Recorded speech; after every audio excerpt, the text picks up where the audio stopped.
Hello class ninth, welcome back to my channel. तो student, आज हम आपका एक्सरसाइज जो है 3.2 को सॉल्व करने वाले हैं। ठीक है, हमने चैप्टर शुरू किया है निर्देशांक ज्यामिति, जिसकी पहली प्रश्नावली को हम पिछली वीडियो में सॉल्व कर चुके हैं। और अगर किसी ने वो क्लास नहीं देखी है तो डिस्क्रिप्शन से लिंक पड़ा है, वहाँ से आप देख सकते हैं। ठीक है, आज हम प्रश्नावली 3.2 को सॉल्व करेंगे और बहुत ही आसान तरीके से इसके सारे क्वेश्चन को समझने की कोशिश करेंगे। ठीक है, तो 3.2 भी आपकी बहुत छोटी प्रश्नावली है। ठीक है, और ये प्रश्नावली जो है एनसीईआरटी का लास्ट प्रश्नावली है। ठीक है, न्यू सिलेबस है, लास्ट प्रश्नावली होने वाली है और इसको हम बहुत ही आसान तरीके से समझने की कोशिश करेंगे। तो स्टूडेंट, आपकी प्रश्नावली 3.2 का पहला क्वेश्चन है, निम्नलिखित प्रश्नों में से प्रत्येक प्रश्न का उत्तर दीजिए। ठीक है, प्रत्येक प्रश्न का क्या है, हमको आंसर देना है। ठीक है, कार्तिकी तल पर किसी बिंदु की स्थिति निर्धारित करने के लिए वाली क्षैतिज और ऊर्ध्वाधर रेखाओं के क्या नाम माने जाते हैं। ठीक है, इसको मैं एक आपको देखो एग्जाम्पल से बताता हूँ। ठीक है, ये एग्जाम्पल नहीं, ये इसका डायग्राम बनेगा। ठीक है, ऐसे इस प्रकार। ठीक है, इसको बोलते हैं एक्स अक्ष। क्या बोलते हैं? एक्स अक्ष। ठीक है, इसको बोलते हैं वाई अक्ष। ठीक है, वाई अक्ष। यहाँ पर होता है केंद्र, जीरो। ठीक है, ये होता है आपका जीरो। यहाँ पर क्या होता है आपका केंद्र, या आपको होता है मूल बिंदु। इसको क्या बोलते हैं? मूल बिंदु। जहाँ पर जो है दो रेखाएं आपस में आकर मिलती हैं उसको क्या बोलते हैं? मूल बिंदु। ठीक है, इसको नाम लिख भी लो। इसको आप बोलोगे, क्या बोलोगे? मूल बिंदु। मूल बिंदु। ठीक है, इसको बोलते हैं कार्तिकी अक्ष। ठीक है, क्या बोलते हैं? कार्तिकी की अक्ष। ठीक है, इसको बोलते हैं आपका कार्तिकी अक्ष। ना समझ आ रहा है ना? एक्स अक्ष और वाई अक्ष होते हैं। ठीक है, एक को बोलते हैं कार्तिकी अक्ष और एक क्या बोलेंगे? ऊर्ध्वाधर। इसको क्या बोलेंगे? ऊर्ध्वाधर। ऊर्ध्वाधर रेखा, ऊर्ध्वाधर रेखा या ऊर्ध्वाधर अक्ष। ठीक है, इसको कार्तिकी रेखा लिखिए, रेखा से रेखा। ठीक है, कार्तिकी रेखा बोलते हैं इसको। क्या बोलते हैं? वाई अक्ष। ठीक है, अगर ये एक्स अक्ष है तो इधर क्या होगा? एक्स डैश होगा। ठीक है, एक्स डैश होगा, एक इधर क्या हो जाएगा? वाई डैश हो जाएगा। ठीक है, इस प्रकार होगा। इस प्रकार आपका क्या होता है?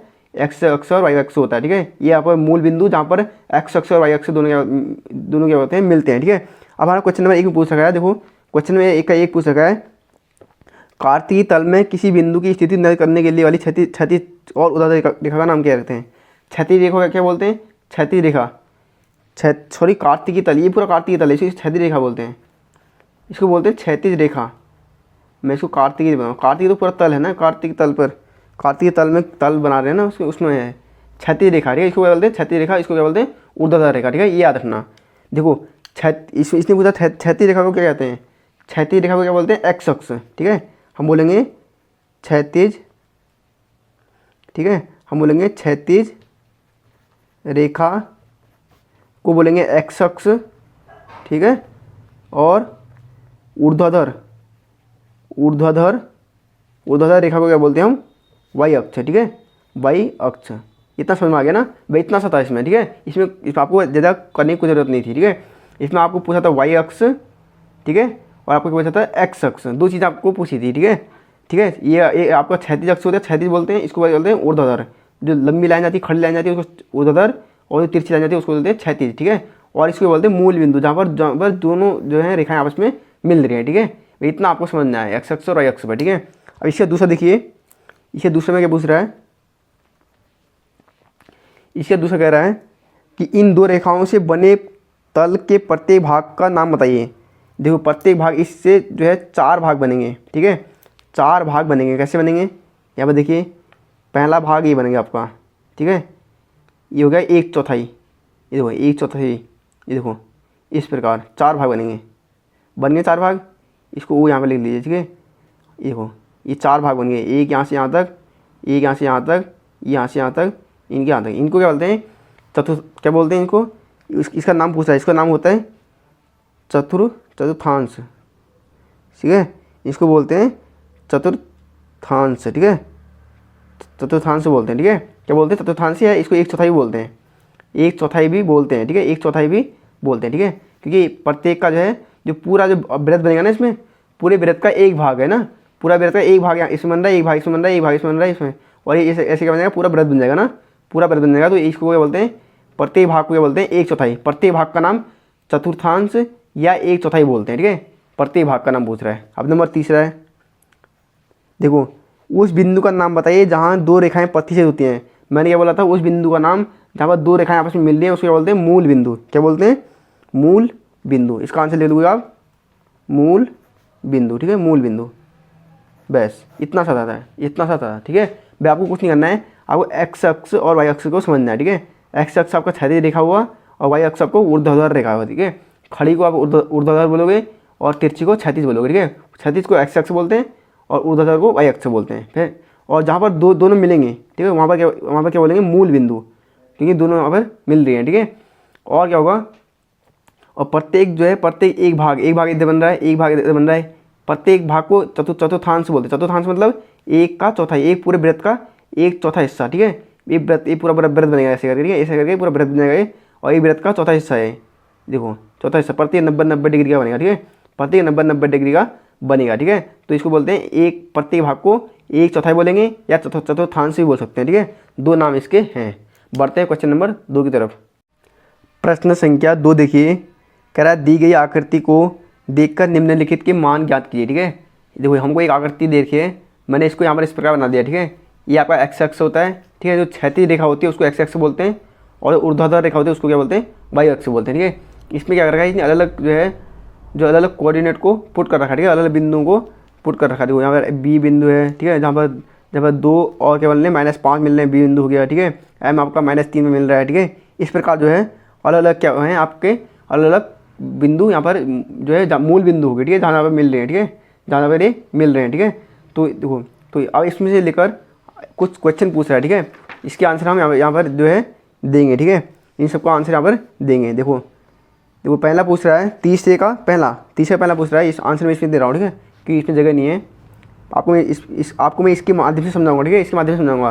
देखो पहला कह रहा है बी के निर्देशांक पूछ क्या रहा है, बी के निर्देशांक। देखो बी कहाँ पर है, हम देखेंगे इस आकृति में बी कहाँ पर है, बी यहाँ पर है। ठीक है ना, बी के निर्देशांक मतलब बी का वह पॉइंट है जहाँ पर वो दोनों मिल रहे हैं। देखो ये आपका क्या है, वाई, ये आपका क्या है, वाई। ठीक है, वाई क्या है आपका 2, वाई क्या आपका 2। ठीक है, वाई आपका 2 है, और एक्स कितना आपका -5। तो बी के निर्देशांक कितने हो गए, -5, 2। पहले हमेशा एक्स अक्ष की वैल्यू आएगी। ठीक है, हमेशा पहले क्या किसकी वैल्यू आएगी, एक्स अक्ष की, और फिर बाद में किसकी आएगी, वाई अक्ष की वैल्यू आएगी। ठीक है, तो -5, 2। देखो ये -5 पर मिल रहा है और ये 2 पर मिल रहा है ना। देखो -5 और 2 यहाँ पर मिल रहे हैं, तो बी के निर्देशांक कितने हो गए, बी के निर्देशांक हो गए आपके -5। आंसर लिख देंगे -5, 2। मैं डायरेक्ट आंसर लिख रहा हूँ। ठीक है, इसमें मैं डायरेक्ट आपका आंसर लिख रहा हूँ। देखो नंबर दूसरा पूछ रहा है। ठीक है, दूसरा पूछ रहा है, आप क्वेश्चन देखते रहना। ठीक है, क्वेश्चन पूछ रखा है सी के निर्देशांक। अब हम देखेंगे बिंदु सी कहाँ पर है। ठीक है, हमें देखेंगे बिंदु सी कहाँ पर है। ठीक है, आप ढूंढिए बिंदु सी यहाँ पर है। देखो बिंदु सी यहाँ पर है, अब इसके निर्देशांक ढूंढने हैं। पहले एक्स अक्ष पर देखेंगे, एक्स अक्ष पर कहाँ पर है बिंदु सी 5 पर है। ठीक है, 5 से होते आया है ना, और 5 पर 5, वाई अक्ष पे कितना है, -5। देखो वाई यहाँ पर -5 है, -5 और 5। पहले एक्स अक्ष का लिखेंगे 5, फिर क्या किसका लिखेंगे, वाई अक्ष का। ठीक है, तो 5, 5 कहाँ मिल रहा है, बिंदु सी हो रहा है। ठीक है, तो बिंदु सी के निर्देशांक कितने हो गए, 5, -5। बहुत ज़्यादा ईजी है। ठीक है, बहुत ज़्यादा क्या है, ईजी है। इनको ज़्यादा स्पेस खाली थोड़ा समझना है। ठीक है, आपको ग्राफ, आपको एक्स अक्ष और वाई अक्ष समझ में आना चाहिए। ठीक है, अब देखो तीसरा देखिए, ये तीसरा पूछ रहा है निर्देशांक -3, -5 द्वारा पहचाना गया बिंदु। निर्देशांक -3 कहाँ पर आपका ये, और -5 कहाँ आपका ये, इसके द्वारा कौन सा बिंदु बना, कौन सा बिंदु पहचाना गया, ई। कौन सा पहचाना गया, ई। इसको लिखना है बस, ये आंसर पूछ रहा है। ठीक है, कौन सा बिंदु बना, वो बना आपका ई। ये आपका क्या हो गया आंसर। ठीक है, इसी प्रकार नंबर चौथा देखिए, नंबर चौथा क्या कह रहा है, देखो निर्देशांक 2,4, 2 क्या आपका एक्स अक्ष। पहले मैं कह रहा हूँ हमेशा जो पहला पॉइंट होता है वो एक्स अक्ष का होता है, बाद में किसका आता है, वाई का आता है। ठीक है, ये याद रखना। ठीक है, अब कह रहा है कि 2, -4, 2 कहाँ पर है, यहाँ पर है, 2 + 2 एक्स अक्ष पर। ठीक है, और -4 कहाँ पर है, यहाँ पर है। इनसे कौन सा बिंदु बन रहा है, जी। इसको क्या बोलेंगे हम, जी। इसको बोलेंगे हम जी। ठीक है, ये पूछ रहा है। ठीक है, 2, -4 आपका क्या हो गया, जी। अब देखिए इसका अगला देखिए, पाँचवा देखिए, कह रहा है डी का भुज, डी कहाँ से आ रहा है। देखो डी का भुज क्या है, डी का भुज आपका 6, ठीक है, डी का भुज 6 किससे बन रहा है 6, ये भुज हो गया, ठीक है, इसको क्या बोलते हैं भुज। एक्स एक्स पर क्या बनता है, भुज कहाँ बनता है, एक्स एक्स पर बनता है, ठीक है। तो डी का आपका क्या हो गया, डी का भुज क्या हो गया आपका 6 हो गया, ठीक है। अब देखिए आगे, अब नंबर 6 कह रहा है, ठीक है, मैं सारे आंसर ऐसे ऐसे करके लिख दे रहा हूँ, ठीक है, ताकि यहाँ पर स्पेस कम है इसलिए आपको दिख जाए। 6 देखिए, बिंदु एच की कोटि, कह रहा है बिंदु एच की कोटि, बिंदु एच कहाँ पर है, यहाँ पर, इसी कोटि कहाँ पर आएगी, वाई अक्ष पर, वाई अक्ष पर कोटि होती है और भुज किस पे होता है, एक्स अक्ष पर, ठीक है। तो कोटि कितनी है एच की कोटि देखो, एच की कोटि है कहाँ पर है, -3 ये देखो लिख दीजिए, बहुत ही सिंपल है, ठीक है। खाली हमें जो आकृति से देख के बताना है, ठीक है। आगे लिखा है बिंदु एल के निर्देशांक, बिंदु एल कहाँ पर है, हमारा बिंदु एल जो है देखो यहाँ पर है, ठीक है, यहाँ पर है। तो इसके निर्देशांक क्या होंगे, इसके निर्देशांक होंगे, देखो ये वाई तो 5 है, वाई तो 5 लिख लीजिए, और एक्स कितना है, एक्स आपका 0 है, तो 0,5 हो गए, 0,5, ठीक है, एकदम 0, एक्स एक्स कितना पर है, एक्स आपका 0 पर है, ठीक है, 0 पर एक्स एक्स पर है, और वाई एक्स पर कितना पर 5 है, तो कितना हो गया 0,5, ठीक है, समझ में आ रहा है ना। तो इसका आंसर क्या हो गया, एल के जो निर्देशांक हो गए वो 0,5 हो गए, ठीक है। इसका लास्ट वाला देखते हैं, एक और है, बिंदु एम के निर्देशांक कह रहा है, बिंदु एम, आपका बिंदु एम कहाँ पर है, बिंदु एम ढूंढेंगे इसमें, ठीक है। देखिए बिंदु एम, ये है बिंदु एम, ठीक है, ये बिंदु एम है आपका, इसके निर्देशांक कितने हैं, इसके निर्देशांक है बिंदु एम मात्र यहाँ पर है, ठीक है, यहाँ पर है, यहाँ पर -3, वाई एक्स पर -3 आएगा, ठीक है। यहाँ पर लिखेंगे इसको, लास्ट वाले को 8वें को इस प्रकार लिखेंगे, देखो एक्स एक्स पर क्या है -3, ठीक है, और वाई एक्स कितना हो गया, वाई एक्स पर कितना हो जाएगा, वाई एक्स पर 0 हो जाएगा, -3,0, ये आपका क्या हो गया, बिंदु हो गया, ठीक है। ये आपका एम के निर्देशांक हो गए, एम कौन से बिंदु पर है, -3 एक्स एक्स पर, और वाई एक्स पर कितने पे है, 0 पर है, ठीक है। तो ये हमको बताना था, ठीक है। एक्स पहले सबसे पहले हमको ध्यान ये रखना है कि पहले जो है एक्स अक्ष का जो है मान आएगा, ठीक है, एक्स अक्ष की वैल्यू आएगी, फिर वाई अक्ष की वैल्यू आएगी, ठीक है, ये आपको हमेशा रखना। तो हमारा देखो यहाँ पर हमने देखा पहले एक्स अक्ष पर -3 देखा, और वाई अक्ष पर कितने पे था, एकदम 0 पे था वाई अक्ष पर, ठीक है, एकदम वाई अक्ष 1 पे होता तो यहाँ पर होता, ठीक है, ये एकदम कहाँ पे था, 0 पे था, तो इसलिए -3,0 इसके निर्देशांक हो गए, ठीक है। तो इस प्रश्नावली में भी मात्र 2 क्वेश्चन थे, और ये अभी क्या है समाप्त हो चुके हैं, ठीक है। और अगली क्लास में जो है हम नया चैप्टर शुरू करेंगे और नया चैप्टर को पढ़ने की कोशिश करेंगे, ठीक है।